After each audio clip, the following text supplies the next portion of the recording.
to give you some sense, like the F-35 is already now around 2.1 trillion, not billion, trillion dollars. And when it started off, it was going to be well under $1 trillion for this kind of program. So we're talking about blowing the budget by trillions of dollars. Oliver, how does AI become the great equalizer that allows aerospace industry to compete with faster, cheaper adversaries? From the standpoint of view that everyone does things more or less in the same ways. So the competitive pressure hasn't necessarily been that strong to change. But what you're seeing now is coming out of China, for example, is their aerospace program is really leaping ahead. They already have 2 high-performance 5th generation fighters that they're turning out at a very fast rate. Approximately 1 stealth fighter every 4 days now is their production, and that's only going up. And these massive programs just have so much complexity that it's really difficult to manage it by humans. And that's where I really think AI is going to shine, is helping take some of these enormously complex engineering problems and solve them.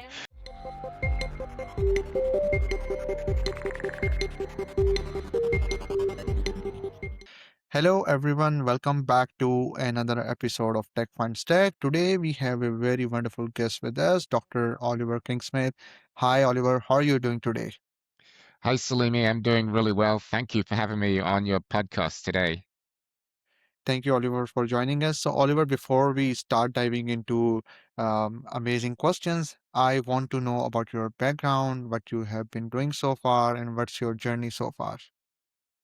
All right, so my background is a bit unconventional. I did my PhD in mathematics over at UC Berkeley, and then went into software doing high-end visualization and statistical software.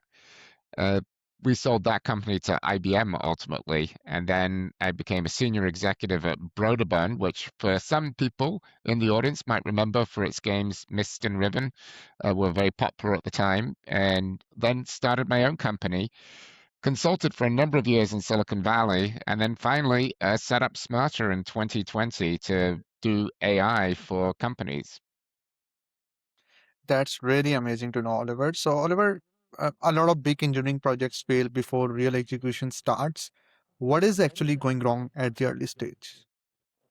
So, at the early stages of engineering projects, a number of things can go wrong, but it often comes down to really poor planning. There was a really actually interesting book that was quite a hit in some sense that came out a couple of years ago called How Do Big Things Happen by Dan Gardner. And they look at a lot of the cases of where projects have failed and where projects had succeeded. And you can look at all the various causes and conditions that lead these projects to go off into the weeds, but it really gets down to not being able to plan well ahead of time. And and if you give us like your, because you have been in the industry so far, so if you just give us a bit of your analysis. So when the project engineering project fails, is it because of the lack of technical experience or is it the lack of the business value? They can fail for both reasons. So it's not it's you can't say for sure that it's going to cause one reason or another reason. Like a very famous case might be something like the Sydney Opera House, which went disastrously over budget. It was 14 and a half times over budget. In some sense, from a technical point of view, it's a work of marvel. I mean, people recognize the building all over the world still, and it attracts tourists. But from a business point of view, when you get a building that goes 14 times over budget, it's really hard to make it break even. So, it can fail for different reasons, basically, as to it can fail to meet its commercial goals, it can fail to meet its technical goals. So both are definitely, unfortunately, outcomes that can happen. So Oliver, you often talk about eternal beginner syndrome. What does that mean in practical business terms for aerospace and defense companies? Yeah, so that's a really common phenomenon that we see in the aerospace industry, and it really gets down to the complexity of projects. So when you look at a big project, let's say something like the F-35, which has been in the planning stages and then moved into development over a period of many, many years, I mean decades, really, this project's going to be alive. By the time another big project comes around like that, everyone that worked on the original project at the senior management level has already retired and moved on. So essentially, every time you start a massive undertaking like that, you are starting it afresh with all new people that never had the experience of running these massive projects. So that in some sense, they're always beginners. So they may have worked at lower levels on projects and from previous generations of platforms that got developed, but they were never in the senior positions, and that knowledge just gets lost and diffuse as people retire and move on to other organizations. And so you're effectively starting with a blank sheet each time, and that makes it really, really difficult to plan because you don't have that institutional tribal knowledge captured and being able to apply it to the new projects. Yeah, I totally agree with you. So is it so if we talk about the aerospace and defense companies in particular, what's the difference here? Is it like the same every say the problem still the at the same level like the other industries, but if we talk about the aerospace and defense, they are a very big industry and heavily regulated and heavily funded. So don't you think that the availability of funds eliminate the problems much quickly? No, they may actually almost make it worse sometimes, because you've got so much money that you don't need to perhaps have the focus and the absolute drive to go, okay, we're going to make this happen, because you can always go back and say, okay, well, we went a bit over budget, we need a bit more money, and so in some sense, perhaps the incentive isn't there to actually fix the problem.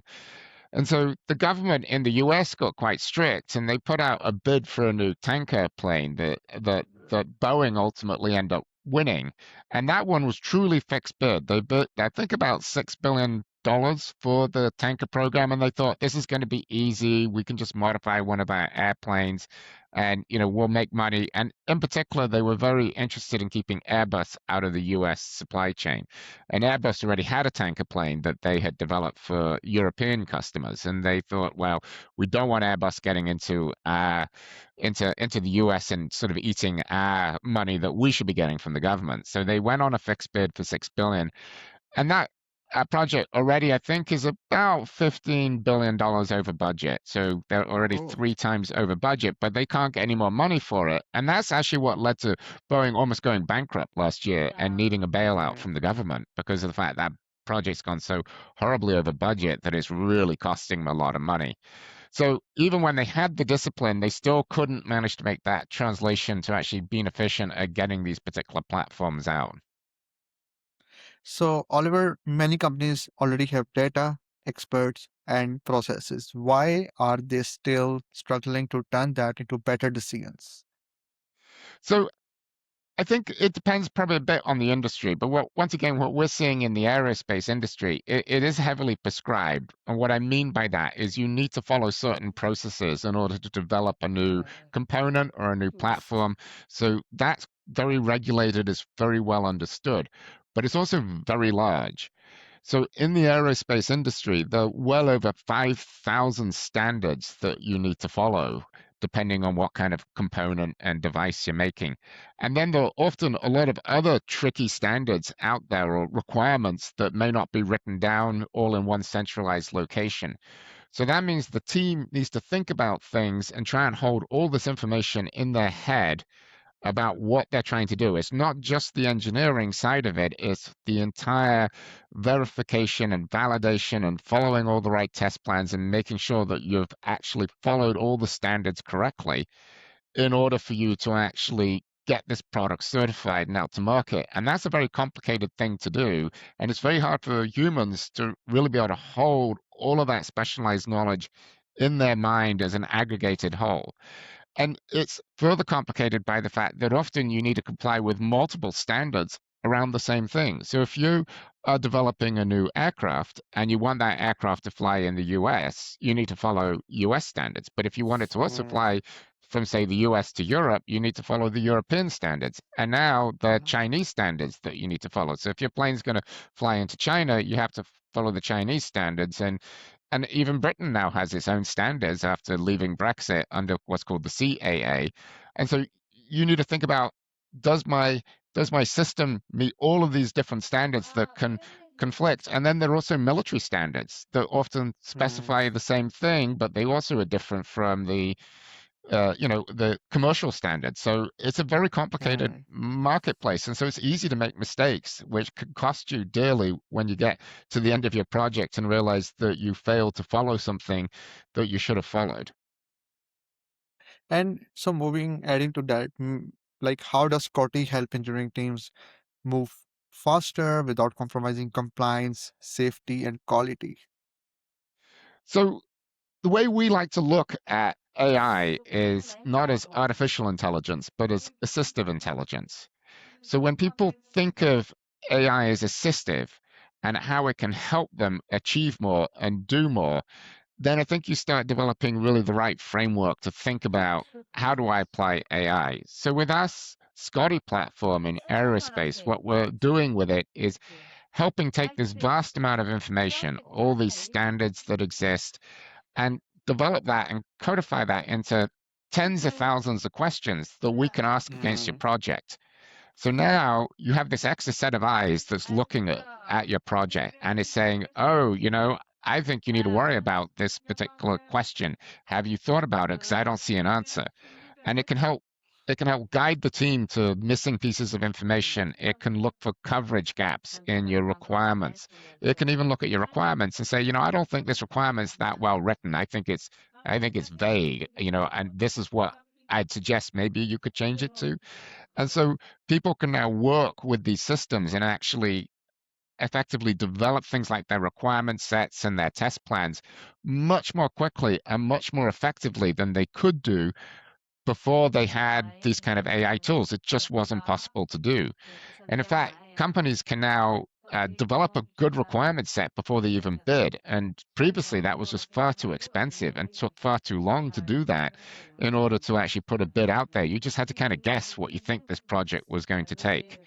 So yeah. these tools are really changing the way that businesses can approach these complex engineering problems and give them much better clarity and understanding of what the project really looks like right at the very start. And when everyone's on the same page at the beginning of the project, the whole project just will run much more smoothly and you can execute much faster when you have that kind of clarity and sense of purpose.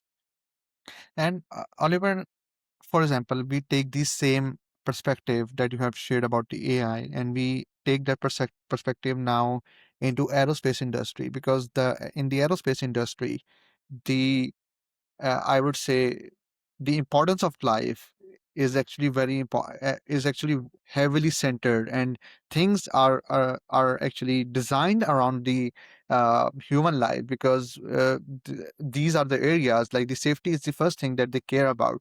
So we have seen that the AI is a good assistant, but it can lack certain skills and it can deviate from the point. So being you in this space with the different perspective AI, how does it sound? Is there any kind of difference in AI that is being used in aerospace industry to the AI that is being used in other industries?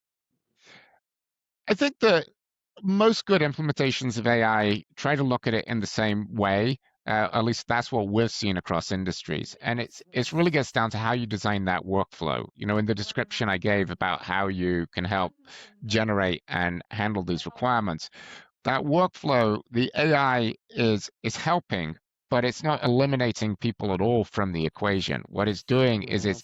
it's acting as that extra set of eyes. Or if in the aerospace industry is this idea of the Swiss cheese analogy, right? So you've got all these slices of Swiss cheese and they have holes in them, and what you want to do is try and get all these slices lined up so there's no way you can get through any of the holes. Well, we look at AI as an extra slice of Swiss cheese that you're adding into the system, that it's actually trying to make things safer and better. It's trying to catch problems that people might have missed.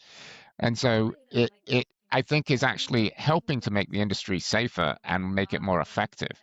But you're right. I mean, aerospace safety is job one. I mean, people really worry about it. There's the old joke that when you go into the cockpit of an airplane, you see all the knobs and dials and switches. Is every single one of those is basically there because someone died.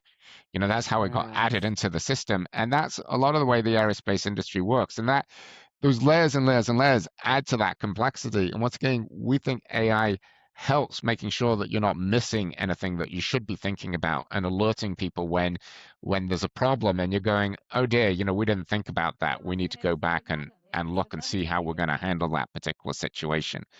So ultimately, we think AI will drive more safety into the system. But what's interesting here is AI is not controlling the system. AI is helping with that entire design all the way through production, actually, improve the quality and safety of these kind of systems. So moving to the next question, Oliver, how does AI become the great equalizer that allows aerospace industry to compete with faster, cheaper adversaries? So the big problem in the aerospace industry is not necessarily that say in the US, that they need to compete against other US companies. You know, that from the standpoint of view that everyone does things more or less in the same ways. So the Hmm. competitive pressure hasn't necessarily been that strong to change.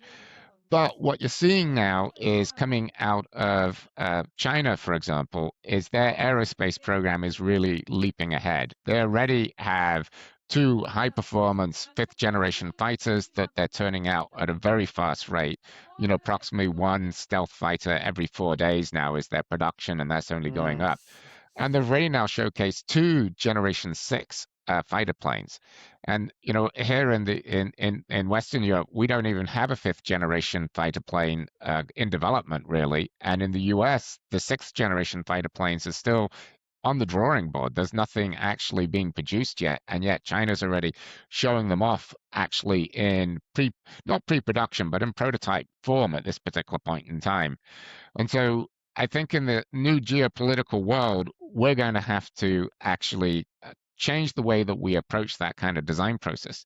And in fact, you know, Pakistan was a really good example of that not too long ago when obviously there was a skirmish. I'm not quite sure what the right word is to use between Pakistan and India, but the Pakistani relatively inexpensive jets from China really performed spectacularly. I mean, you know, they really showed how well they worked, and I think it was a bit of a shock to people how capable they were in comparison to the very expensive jets that India was using, and because they were spending, I think, about $288 million a jet.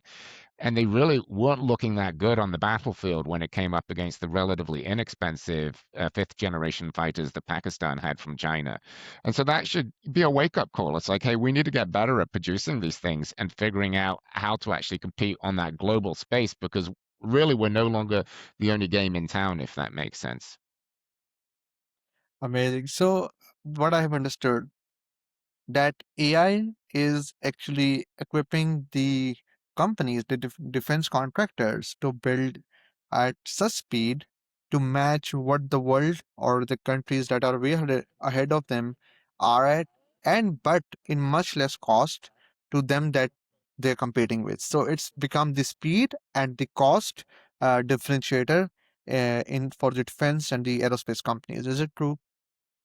I think so. I think that's a good way of thinking about it. And in many ways, these older companies that exist, like the Boeings and the Airbuses, as two examples in, say, the commercial space, they have very deep institutional knowledge that AI can really take and use to help enhance the development of their planes against new entrants that don't have that deep institutional knowledge. So the new entrants have this very fast moving, agile way of being able to do things and move quickly, but they also lack a lot of knowledge about what works well and what doesn't work well. And what I think AI can do is take this deep knowledge that those organizations have, really surface it so it can be used effectively, and but get that speed back into the legacy players so that they can now bring much better aircraft to market. And there's huge amounts of innovation that I think is going to happen in the aerospace industry over the next 30 years. You know, as people push towards much greener technologies, reducing the carbon footprint, and making the whole fleet system work much better. And we see the pressures on Airbus and Boeing right now. Between the two of them, they've got about 9 years worth of back orders. So even if they don't get a single new plane order over the next 9 years, it will take them that long just to build all the planes they've already got orders for. And the reason why people want all those planes is because they are more efficient. Well, if we could speed up that production and get even new designs to market that are more efficient, people will want those planes because of the fact that fuel's such an expensive cost. and people are trying to get to be much greener and more environmentally sustainable. So there's real pressure in the industry to try and innovate and move quicker. And I think AI is an enabling technology that can allow these industries to do that in a safe and effective way. So, Oliver, as we look toward 2030, how do you see the role of human engineering evolving alongside these systems of intelligence? And I think that's one of the things that's really interesting about what we're finding in the aerospace industry. And this goes back to when I started working on AI in 2015, I was completely convinced it was going to change engineering. And then I spent a couple of years developing a neat technology to help with control systems. So think things like controlling complicated devices. And I spent a year or two trying to sell this technology. Oh, hey, look at what I can do. And no one was interested in it. Every engineer was like, I don't want that anywhere near my organization. Because I think there was kind of a fear like, well, what if this does better than I can do, kind of thing. What we're doing with the aerospace side, though, is really different. We're helping engineers go through this process of the planning and the tracking of all this information, and it has to get done. You have to do it in order to make a safe and effective product. But it's not why people became aerospace engineers. People didn't become engineers because they want to sit around writing requirements, figuring out validation, looking for evidence, all these kind of things. That's not really what they want to do. They want to engineer. So what we're doing is taking that bit that's critical and must be done, and we're really compressing it down the amount of time engineers need to spend on it, and we're making the time they do spend on it more effective than what they were historically doing. So I think what you'll see is over the next 10 years is the engineering function will do more engineering and less having to manage the complex process of actually developing these kind of products. That's very sound, and I think so. With the conversation of this that we had, there's some new quite interest that is popping in my mind. And in the last, I would really ask you to, if you could recommend some articles or some books to anyone who's watching this episode and wants to know about this industry in more great detail. Um, as I mentioned earlier, there was a really good book that came out, How Do Big Things Get Done? It's a great read. It's an easy read. I suggest people look at that particular book. There are many famous books looking at engineering problems and how they get solved in terms of good system engineering processes. I think that's something we've lost a little bit, that hopefully people will get more back into once now they've got these AI tools to give them a bigger picture view of the world. So the old systems engineering ideas, I'm hoping will start coming back that were more prevalent in the 60s and 70s, I think. And so people will, I think, start migrating to be perhaps a bit more generalist, bigger picture view than what we have, which is these days quite compartmentalized and very narrow picture view, which is the only way you could realistically do it. But now with these AI tools, I think people can now start expanding out and actually looking at a much larger world. So I think it's an exciting time. And the many other books you can look at, but in aerospace and defense, a lot of classic stories and a lot of classic books have been written things about the DC-3 and why it worked.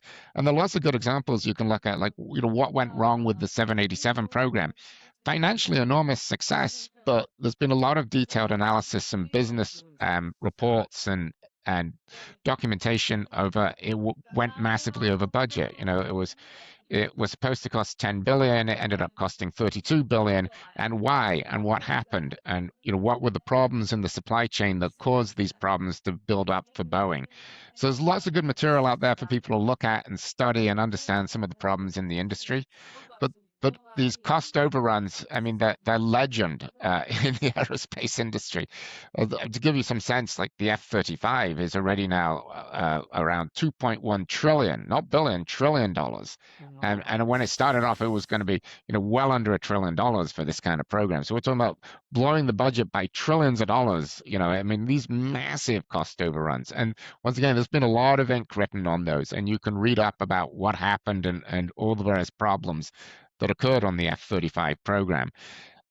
These massive programs just have so much complexity that it's really difficult to manage it by humans. And that's where I really think AI is going to shine, is helping take some of these enormously complex engineering problems and solve them. And it's not just aerospace. I mean, if you look at in the UK, we're trying to build something called High Speed Rail 2, and that project, pardon the pun, has really gone off the rails. By the time we get done, we'll have probably spent north of £100 billion on it, and it mightn't be any quicker than what we had when we started the project. And so it's it's it's all gets back into trying to manage these very complex projects with so many different moving parts and so many stakeholders in them. Just really difficult for people to do. And there's lots and lots of good work that's been done on that people can read up about. Thank you for sharing this insight, Oliver. It's going to be very, very helpful for the people who are looking to enter into this industry and looking for inspiration and some guidance. It's so really nice of you to share these industry specific ideas and the problems in this podcast. Oliver, this part of podcast is over, and now we are moving to the next part, which is called rapid fire round. And the rule here is you cannot think before answering the question. So as soon as I Uh stop asking question, you have to answer it. Are oh. you Okay. ready? All right. Okay. So one word that best describes the future of engineering. Oh gosh, I don't have no idea what the word is that would best describe that. Um, more? I think we'll see more Okay. engineering. What do you prefer, build fast or build right? Build right. Which would you choose, data or instinct? Data. One leadership lesson that stayed with you for years. Set goals. Which is the harder problem, technology or adoption? Adoption. One thing most companies still get wrong about AI. Trying to, it's not one word, but trying to replace people. What excites you more, solving complexity or creating new systems? Creating new systems. One piece of advice for founders building in deep tech. Patience. All right, that's all from my side, Oliver. Thank you so much for sharing the insights and everything in this podcast. I believe everyone who is going to view this, it's going to be a great learning experience for them, and hopefully, when they travel next time on plane or anything, they will feel safer and better because people like you are still in the industry working day and night for the betterment of human safety in the air. Thank you so much for having on the podcast today. It was a lot of fun. Thank you, Oliver. And thanks everyone for watching this episode. Until next episode, keep finding tech that finds you.